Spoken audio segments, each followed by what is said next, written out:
সিদ্ধ ডিমের খোসার ভিতরে যে এমন একটা রহস্য লুকিয়ে আছে সেটা হয়তো আপনি কখনো ভাবেননি। নিজের ক্ষতি নিজে না করতে চাইলে, লোকের কাছে লজ্জা না পেতে চাইলে অবশ্যই সম্পূর্ণ ভিডিওটা শেষ পর্যন্ত দেখবেন, কারণ ভিডিওতে দেখানো টিপসটা আপনার দৈনন্দিন জীবনের জন্য অনেক বেশি জরুরি হতে চলেছে। আসসালামু আলাইকুম রহমতুল্লাহ, স্বাগতম সবাইকে তামান্না ডেইলি ব্লগ চ্যানেলের আরও একটি নতুন ধামাকা ভিডিও। প্লিজ ভিডিওটা শুরু করার আগে ভিডিওতে একটি লাইক দিয়ে ফেলুন, আর এই চ্যানেলটি যদি সাবস্ক্রাইব না করে থাকেন, এই চ্যানেলে যদি আপনি নতুন হয়ে থাকেন, অবশ্যই আমাদের এই চ্যানেলটিকে সাবস্ক্রাইব করে পাশে থেকে যাবেন। ভিডিওটা অনেক বেশি প্রয়োজনীয় ও উপকারী হতে চলেছে, তাই অবশ্যই আপনার আপনজন কিংবা বন্ধুবান্ধব যার কোনো ক্ষতি আপনি চান না তাকে প্রথমেই শেয়ার করে দিন। দর্শক, চলুন ভিডিওটা সম্পর্কে জেনে নেওয়া যাক।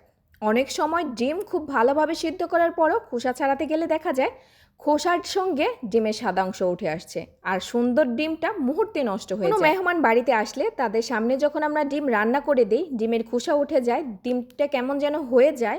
যতই মজাদার করে রান্না করি না কেন, ওই যে কথায় আছে না, আগে খায় চোখে তারপরে কিন্তু খায় মুখে। এটা কিন্তু অনেক আগের প্রচলিত একটা কথা, যেটা মুরব্বিদের মুখে বলতে শোনা যায়। তো মূলত চোখেই কিন্তু জিনিসটা ভালো লাগতে হবে, সেটা পড়ার জিনিস হোক কিংবা খাবার জিনিস হোক। চোখে যদি দেখতে ভালো না লাগে, সেটা খেতেও কিন্তু মানুষের তেমন একটা রুচি আসে না। আর এত সুন্দর করে আপনি রান্না করলেন, কিন্তু ডিম যেহেতু খোসাটা ভালোভাবে ওঠেনি, ডিমটা কেমন যেন হয়ে গিয়েছে, তখন কিন্তু দেখতে ভালো লাগবে না, খাওয়া তো পরের কথা। নিজের কাছেই যেন কেমন লাগে এই বিষয়টা দেখতে। বাসায় মেহমান আসলেও অনেক বেশি লজ্জায় পড়তে হয় এটা নিয়ে। এখন অনেকে বলতে পারেন এইটা আবার কেমন কথা। হ্যাঁ দর্শক, আমি নিজে এরকম একটা পরিস্থিতিতে পড়েছিলাম, তাই তো বলছি। আমাকে তো আমার এক গেস্ট জিজ্ঞেসই করে ফেলেছে যে ডিমের চেহারা এরকম কেন, ডিমের খোসা কি ভালোভাবে উঠাতে পারিনি। আমি আরেক জায়গায় গিয়েছিলাম একটা অনুষ্ঠানে, সেখানেও দেখছিলাম একজন এরকম একটা কথা বলা করছিল। আশা করি এরকম মানুষ এখনও আছে, এরকম অনেক মানুষ আছে যারা নাকি মুখের উপরে বলে ফেলে। তো যাই হোক, কথা আর বাড়াতে চাই না, মেন ভিডিওর কথাতেই যাওয়া যাক। তো এই যে দেখা যায় যে সুন্দর ডিমটা মুহূর্তেই নষ্ট হয়ে যায় ভালোভাবে খোসা না ওঠার কারণে সিদ্ধ করার পর।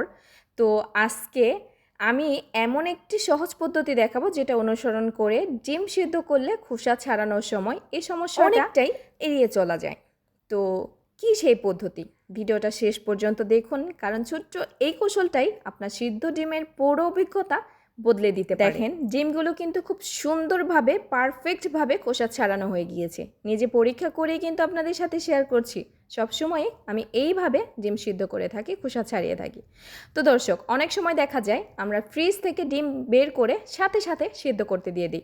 এটা কিন্তু আপনি ভুল করছেন। এতে করেও কিন্তু অনেক সময় দেখা যায় ডিমের খোসা ভালোভাবে ওঠে না সিদ্ধ করার পর। তো কি করতে হবে, ফ্রিজ থেকে ডিম বের করে কিছুক্ষণ সময়ের জন্য রেখে দিবেন। দেখবেন ডিমের গায়ে একদম ঘামিয়ে গিয়েছে, আলগা একটা পানির মতো পড়েছে, মানে ডিম ঘামিয়ে গিয়ে। ফ্রিজ থেকে বের করে কিছু সময়ের জন্য ডিমটাকে রেখে দিবেন। যখন দেখবেন ডিমের গায়ে পানি ছেড়ে দিয়েছে বা ডিম ঘামিয়ে গিয়েছে, ওই অবস্থাতে আপনি ডিমগুলোকে সিদ্ধ করবেন। ডিমের আর্দ্রতা যখন ঠিক হবে, একদম নর্মাল হবে, তখন সিদ্ধ করবেন। একদম ঠান্ডা ডিম ফ্রিজ থেকে বের করে কখনো সিদ্ধ করবেন না। তো স্টেপ একটা জানলাম, এখন দ্বিতীয়টা। ডিম সিদ্ধ করার সময় আরও একটা জিনিস যেটা ব্যবহার করলে কিন্তু খুব সহজে ডিমের খোসা সিদ্ধ করার পরে ছাড়িয়ে নেওয়া যায়। চাইলে আপনার বাসার বাচ্চারাও কিন্তু এভাবে ডিমের খোসা ছাড়াতে পারবে খুব ইজিলি। দর্শক, ভিডিওটা আপনাদের কার কাছে কেমন লেগেছে অবশ্যই কমেন্ট বক্সে আমাকে কমেন্ট করে জানাতে ভুলবেন না। যে কয়টা ডিম নেব সে পাত্রের মধ্যে নিয়ে নিয়েছি, দিয়ে দিলাম পরিমাণ মতো পানি। আর এখন এই পর্যায়ে যেটা ব্যবহার করতে হবে সেটা মোস্ট ইম্পর্টেন্ট, এটা হচ্ছে লবণ। হ্যাঁ দর্শক, ডিম সিদ্ধ করার সময় 1 চা চামচ পরিমাণ লবণ দিয়ে দিবেন। লবণ দিয়ে হচ্ছে ডিম সিদ্ধ করতে দিয়ে দিবেন। এতে করে কিন্তু ডিমের খোসা খুব ভালোভাবে ছাড়ানো যায়। এই টিপসটা অবশ্যই আপনারা ফলো করবেন, তারপরে ডিমটা সিদ্ধ করে কিন্তু খুব সুন্দরভাবে খোসা ছাড়িয়ে নিতে পারবেন। তো ফ্রিজে ডিম সাথে সাথে সিদ্ধ করবেন না। দ্বিতীয়ত সেটা হচ্ছে সিদ্ধ করার সময় সামান্য একটু লবণ ব্যবহার করবেন। আর এরপরে দেখুন, যখন ঠান্ডা হয়ে গিয়েছে, পানিটা ফেলে দিয়েছি, গরম পানিটা সিদ্ধ করার পরে ঠান্ডা পানির মধ্যে ডিমটাকে নিয়ে নিয়েছি। আর কি সুন্দরভাবে, কত ইজিলি কিন্তু খোসাটাকে ছাড়িয়ে নিয়েছি। আপনারা নিজের চোখেই দেখুন, খুব সুন্দরভাবে খুব অল্প সময়ের মধ্যে কিন্তু আপনিও এভাবে ডিমের খোসা ছাড়িয়ে নিতে পারবেন, আমি ভিডিওতে আজকে যেভাবে দেখিয়েছি। তো দর্শক, ঠিকভাবে যদি খোসা ছাড়ানো না হয়, দেখুন ডিম যেটা ঠিকভাবে খোসা ছাড়ানো হয়েছে সেটা দেখতে কতটা সুন্দর, যেটা ছাড়াতে গিয়ে বিভ্রান্তিতে পড়তে হয়েছে, খোসা ভালোভাবে ছাড়ানো হয়নি, সেটার চেহারাটা কেমন হয়েছে। আশা করি আজকের ভিডিওতে দেখানো টিপসগুলো আপনাদের অনেক বেশি কাজে আসবে এবং অনেক বেশি ভালো লাগবে। ধন্যবাদ সবাইকে এতক্ষণ জুড়ে ভিডিওটির সাথেই থাকার জন্য। আগামী ভিডিও দেখার আমন্ত্রণ জানিয়ে আজকের মতো এখানেই বিদায় নিচ্ছি তাহলে। আল্লাহ হাফিজ।